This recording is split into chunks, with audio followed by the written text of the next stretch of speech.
Centre lighting pole చూద్దామంటే లేకుండే. ఇవాళ సెంటర్ లైటింగ్ కానీ, డివైడర్ కానీ, వైండింగ్ కానీ, సెంటరింగ్ కానీ, డ్రైనేజ్ సిస్టమ్ కానీ ఇవన్నీ మనకు కనబడుతున్నాయి.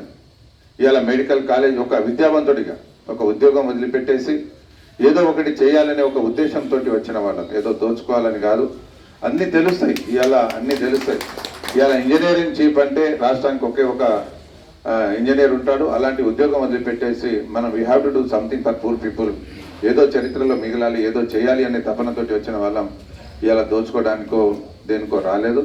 సో నేను ఒకటే, నా మానుకోట ప్రజలు ఓకే, మీరు మంచి తీర్మానం ఇచ్చారు, దానికి మేము స్వాగతిస్తున్నాం, గౌరవిస్తున్నాం.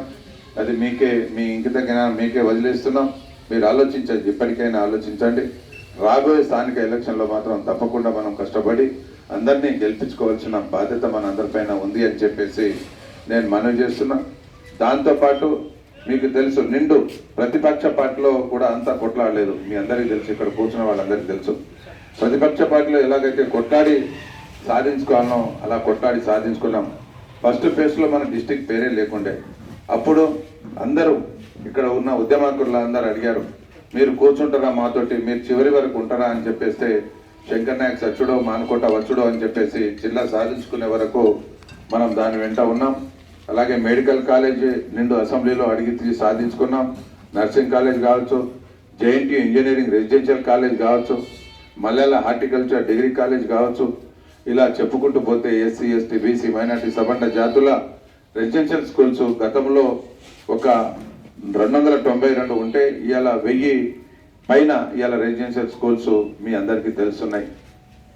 ఈ అభివృద్ధి నేను ఒకటే అడుగుతున్నా, కాంగ్రెస్ నాయకులకు దయచేసి చూడండి అభివృద్ధి. ఒక ఇల్లు కడతారు మీరు, ఒక ఇల్లు అంచనా 1 కోటి రూపాయలు అంటే ఆ 1 కోటి రూపాయలు మన దగ్గర లేకుంటే మనం బ్యాంక్ లోన్ తీసుకుంటాం. మళ్ళీ ఎలా కట్టాలి ఏందనేది మీకు తెలుసు.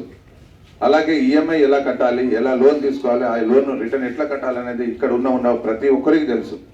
ఇవాళ మీరు కాళేశ్వరం ప్రాజెక్టు ఎన్ని లక్షలతోటి, ఎన్ని కోట్ల రూపాయలతోటి నిర్మించారు, ఎంత అవినీతి జరిగింది, లక్షల అవినీతి జరిగింది, 1,00,000 కోట్ల అవినీతి జరిగారంటారు. మనం మాట్లాడే ముందు కొంచెం ఆలోచన చేసి మాట్లాడాలి. అసలు దాని ప్రాజెక్ట్ కాస్ట్ ఎంత, అసలు మనం ఏం మాట్లాడుతున్నాం అనేది ఇంకిత జ్ఞానం లేకుంటే ఎట్లా నిండు అసెంబ్లీలో మాట్లాడుతున్నారు. ఇంకోటి అభివృద్ధి జరగలేదు అని చెప్పి ఇవన్నీ. అందుకే మన ప్రియతమ నాయకులు కేసీఆర్ గారు ఇలాంటి వాళ్ళు ఉంటారు అని చెప్పేసి ఒక కంటి వెలుగు ప్రోగ్రాం పెట్టారు. ఆ కంటి వెలుగు ప్రోగ్రాం ఎందుకంటే కనబడిన వాళ్ళు, పోర వచ్చిన వాళ్ళు ఎవరైనా ఉంటే ఆ కంటి వెలుగు దవాఖానకో ఆ కార్యక్రమానికో పోయి చూయించుకొని ఆ అభివృద్ధి చూడాలి అని చెప్పేసి ఈ కంటి వెలుగు ప్రోగ్రాం పెట్టారు. ఇవన్నీ దయచేసి గమనించాలి. ఇవాళ సెక్రటరియట్ చరిత్రలో ఎవరైనా కట్టేవాళ్ళ, ఇవాళ యాదాద్రి మన లక్ష్మీ నరసింహస్వామి టెంపుల్ ఒక్కసారి చూడండి వెళ్ళి. ఇవాళ 125 అడుగుల బాబాసాహెబ్ అంబేద్కర్ రాజ్యాంగాన్ని రాసిన రాజ్యాంగకర్త స్టాచ్యూ చూడండి ఒకసారి. అమరవీరుల స్తూపం చూడండి ఒకసారి. ఇవాళ డిస్ట్రిక్ట్ ఇవాళ ఉరుకుతున్నారు. ఇవాళ ఎమ్మెల్యే క్వార్టర్స్ చూడండి. ఇవాళ అన్నం పెట్టే రైతు గురించి ఎవరైనా ఆలోచించారా? 24 గంటల కరెంట్ ఉండాలి, రైతు బంద్ ఇవ్వాలి, రైతు బీమా ఇవ్వాలి, సాగునీరు ఇవ్వాలి, తాగునీరు ఇవ్వాలి అని చెప్పేసి ఏ పాలకులు, ఏ ప్రభుత్వాలు ఊహించలే. వాళ్ళకి కావాల్సిందే పవర్ కావాలి, కుర్చీల మీద కొట్లాడాలి, వాళ్ళే కూర్చుకోవాలి. ఇది అంతే తప్ప పేదవాడి గురించి ఆలోచన చేసింది పాపమా, అభివృద్ధి చేసింది పాపమా అని చెప్పేసి నాకు ఒక్కొక్కసారి ఆ ఆలోచన వస్తేనే చాలా బాధ అనిపిస్తుంది. దాంతోపాటు నేను ఒకటి మా కార్యకర్తలకు, మా నాయకులకు ఒకటే, నేను మీకు అందరికీ మీ హంబుల్ రిక్వెస్ట్ చేస్తున్నా, దయచేసి అధైర్యపడవద్దు. అధైర్యపడితే ఏమైతే, స్వామి వివేకానంద ఏమన్నారంటే, భయపడేవాడు, అధైర్యపడేవాడు ఈ భూమి మీద ఉన్నా ఒకటే, పోయినా ఒకటే. మనం ఓడినా గెలిచినా ముందుకే సాగాలి తప్ప వెనక అడుగు ఏవద్దు అని చెప్పేసి ఆ మహానుభావుడు పెద్ద మాట చెప్పాడు. ఇవాళ ఏమైపోయిందని, ఏం జరిగిపోయిందని చెప్పేసి ఒక వేవ్ లాగా, ఆ వేవ్లో గెలిచిన వాళ్ళు గెలిచినట్టు కాదని అందరికీ తెలుసు. ఇక్కడ కూర్చున్న మా సోదరులకు అందరికీ తెలుసు.